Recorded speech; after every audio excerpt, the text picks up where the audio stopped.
Well, Broadway fans, we have seen her rock out in shows like Passing Strange and American Idiot, but now she is tackling something quite different. I'm Sam Eckmann from Gold Derby, and with me is Rebecca Naomi Jones of Oklahoma, the new incredible revival down at Circle and Square Theater.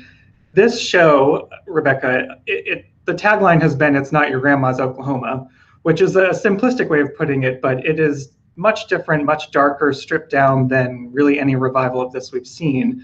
And I'm curious, when you were first getting involved with it, how is it described to you? Well, that's kind of a funny question because Daniel Fish, our director, doesn't really like to describe a whole lot. He likes to just sort of see it. When he sees it, he knows that that's either it or not it. So for a long while, there was a lot more questioning than answering.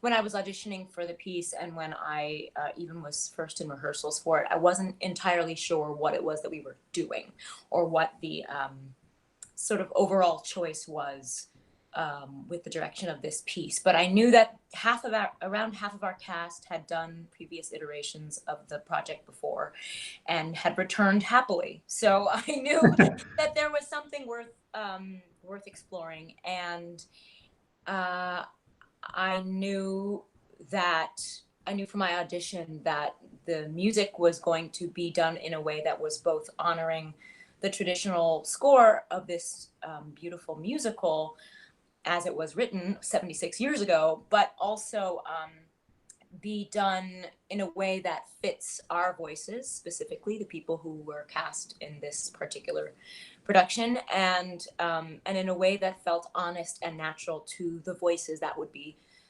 speaking these lines and inhabiting these characters. Yeah. Yeah. I've heard that he doesn't like often talk about like the why during rehearsal process, and it strikes me as so interesting because everyone in the cast is very different. They all have a distinct style to their voices that are not necessarily all the same, and yet you all kind of landed in the same space, in the same style. How do you become such a strong ensemble like that? I think, thank you. I think a big part of that is that ultimately what we all discover together and individually is that what Daniel wants to get at is the truth at all times. The thing that he's wanting the most from us at all times when we're speaking, when we're listening, when we're singing, is a digging into the truth of the text and the truth of the context. And so I think what that means is not playing at any coyness with the lines or lyrics and not doing any sort of wink wink or any sort of we're laughing at what was written or we're laughing at how we're doing this version now.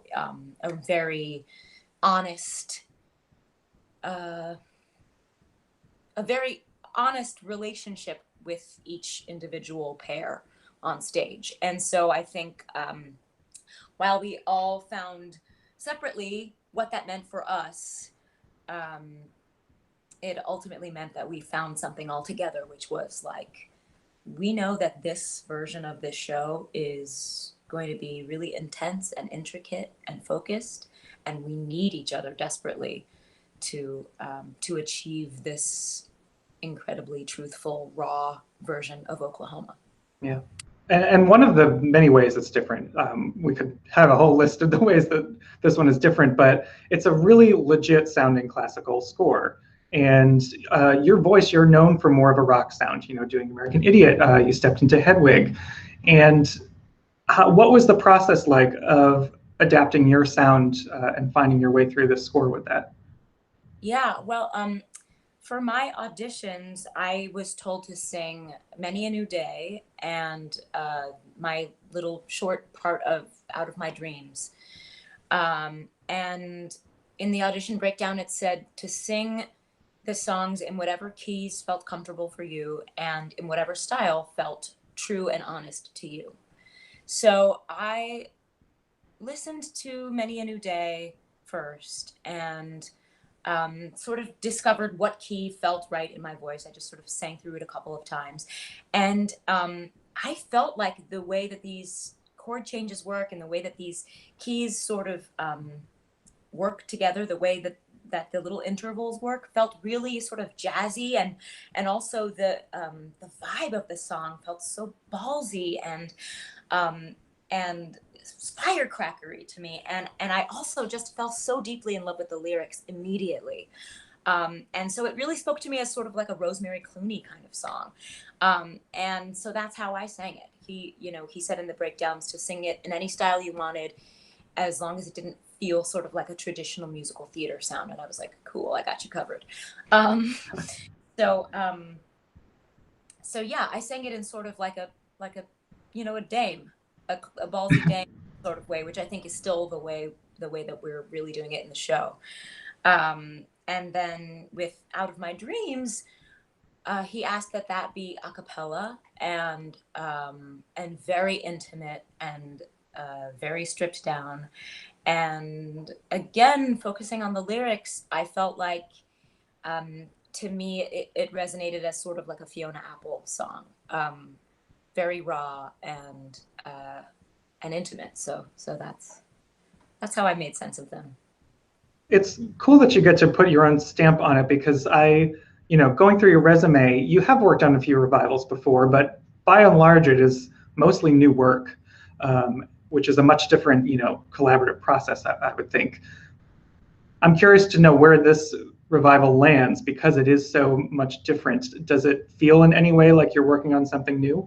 Yeah, it feels largely like I'm working on something new. I would say the thing about it that is so beautiful about working with this old piece of text that is a classic and that is tried and true is that it's good. It's really good material, and there's not a whole lot of, well, there's not any of that, time consuming part of rehearsal, which is thrilling usually, which is like tweaking every little piece of text and trying to then you sort of get at the heart of the matter and trying to figure out what the text is, because the text is all there and we're using all of the text. We're not changing the text, which a lot of people assume we are because it is such a different production. But the text is the same, and the text is so good. The playwright Matthew Lopez came to see the previous production at St. Anne's and was like, "Oh my gosh, this has always struck me as a really good play with music, and this is what this feels like." And so that's the part of it that feels really exciting about doing a revival, because it feels like we're doing a revival, but we're doing, I don't know, we're taking a new look at this text and sort of falling in love with it in a different way. And then I would say, along with that, it feels like working on something entirely new because it's Daniel Fish and because he's not interested in just sort of, doing another version of a version that we've seen. He's really interested in what we are finding in this text and in these relationships, and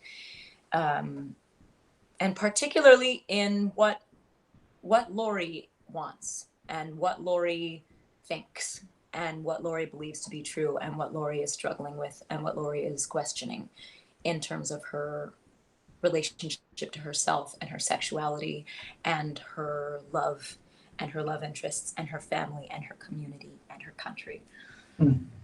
So that's very exciting for me. I was glad you brought up the text because I remember when I first saw it at St. Anne's Warehouse, the text, it's all still there, but it is so radically stripped down and done in a way that we hear it in a different way as an audience member, and to the point like where the ending, I actually went back home and was like, did they change things? Because it feels so different. Because we normally think of it as such a hopeful ending. That's the connotation that's there. But actually, it's like we're framing this outsider. It's that thing where it's like, well, we're not going to spoil this golden boy's life because this outsider came in. There's a lot to unpack in the ending. What kind of speaks to you when you're playing that? Oh, there's so much about it that speaks to me. Some of the things that really wreck me from night to night are the fact that, as you said, we sort of place one person's life ahead of or above another person's life. and we, the community in this town in Oklahoma, the newly formed state, and also we as people in our country and in our world will sometimes choose to sort of circle the wagons and decide that one person is an other and is not one of us, so that we can make sure that one of our own is lauded and is honored and is, safe and privileged and okay. And so, yeah, I think it's really important and terrifying to explore in our production how we treat Judd, how we treat someone who has mental illness, and decide that he is a monster who should be killed, really, so that we can all survive and take care of our own. And yeah, and so I think just being a part of that community and digging into how we treat each other in our lives is something that we get at every night. That's truthful and terrifying.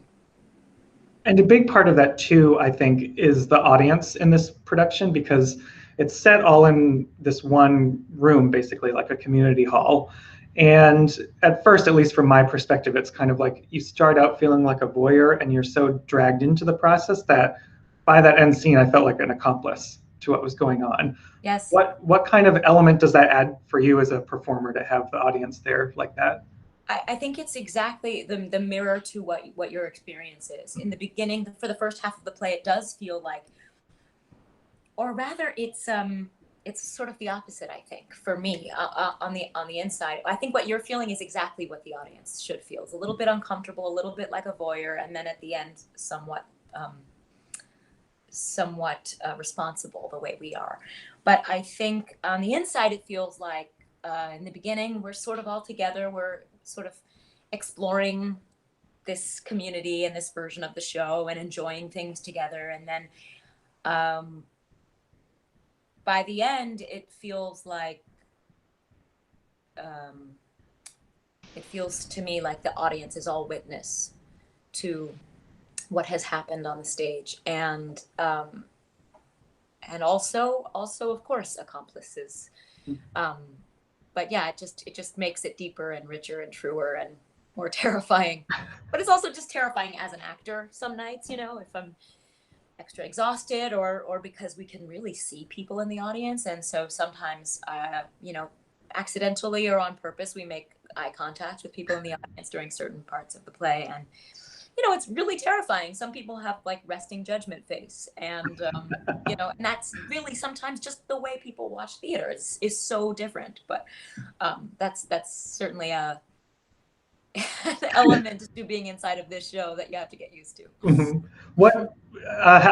I wonder what kind of reaction you've gotten from people like after the show, because it is so radically different, and I think not necessarily what everyone is going to expect going in. Yeah, we've gotten quite a variety of reactions. My favorite reactions are from people who love Oklahoma and love this production as well. People who were like, I always loved this musical and I've always just devoured it. And then I was so excited to see this interpretation of it and what else it could possibly be and be reinterpreted to be. So that's the most exciting thing. There are, of course, some people who really reject it. Not as many as love it, but there are some people who are like not comfortable with what it is that we're interpreting. And that's okay. I think theater is really exciting when it makes people feel something strongly. So, and I've had friends who are sort of on the fence about it. Like I really liked a lot about it, but I'm just not sure that I fully, am at peace with it. And then a few days later, I'm still thinking about it. So I think that's really exciting too. But the most exciting thing to me is really aside from people who love the show and who love this version of the show are young people who really are getting something important about how we should treat each other. And particularly young women at the stage door who are like, I was so excited to watch how you navigated this world, and being a woman in this community and making your choices given the limited options that you have as a woman in this community. So yeah, it's very varied, which can be thrilling and terrifying and disappointing, and but really satisfying. Yeah, and your choices are very different, because it's a show that carries a lot of legacy. Obviously, it's been around Yeah. for a very long time, so people have expectations. How do you, as an actor, interact with that legacy since it's a revival? Were there like specific characteristics or things you wanted to bring to Laurie to set her apart? Yeah, well, I think I didn't want to approach this at all in a way of like, well, I'm going to do this differently because I'm me. I do think it is important to honor the role as written and honor what Rodgers and Hammerstein wanted with this, what I think they wanted with this character. And so I think what's true about Laurie, what's in the text about Laurie, which is always in this play, and she's trying to figure out who she wants to be with and sort of how to make peace with that. And I think she really is always also questioning her own sexuality and her own sort of learning about what that means for herself and in her community, and yet Laurie is also written to be this incredibly smart, strong, independent woman, even for her time. And so I feel like I didn't have to do a whole lot of like digging to find, how to play her in our context. It feels like all of those things are so true for me as a woman and for so many women I know and for so many people I know. I think, a beautiful young woman at the stage door last night said to me that she loved that she got to see a Laurie who was maybe a little stronger and had more agency than some Lauries have been played in the past. Even more of that independence and a little more attitude. And yet she still got to see very, very truly the vulnerability that Laurie has. And I think, I'm not saying that to say like, haha, I'm doing all this stuff right. It's really just, it's all there. And I think that's what's so exciting about Laurie is she doesn't say the most and she's not the loudest, but she's particularly in our production, we get to sit with her thoughts a lot, and we get to really I think we get to watch Laurie navigate this world, and I think it's really exciting that we can be all of those things. We can be scared, and we can question, and we can be worried, and we can also be strong and be independent. So Yeah, I'm speaking a lot, but I think that's all true. absolutely. And well, before I let you go, we've discussed a lot of different themes that are present in this version. I would just like to know, what is kind of the most resonant part that you hope people are having conversations about after they see it? Yeah, I think I hope that the conversations that people are having about the show after they see it are primarily about how a community can make a choice to be friends. Farmers and cowmen should be friends, and how we should treat each other. It sounds so cheesy the way I'm saying it, but I do think ultimately the point is we always have the choice to be kind and to lead with kindness and to lead with generosity, and to offer someone in need the option of help before we shut them out. Well, that's a great message to have. We'll leave it there. That's a beautiful way to sum up that show. Thanks. Everyone hit subscribe to stay tuned for all of our Broadway updates this season. And Rebecca, thank you again for joining me. Thank you so much.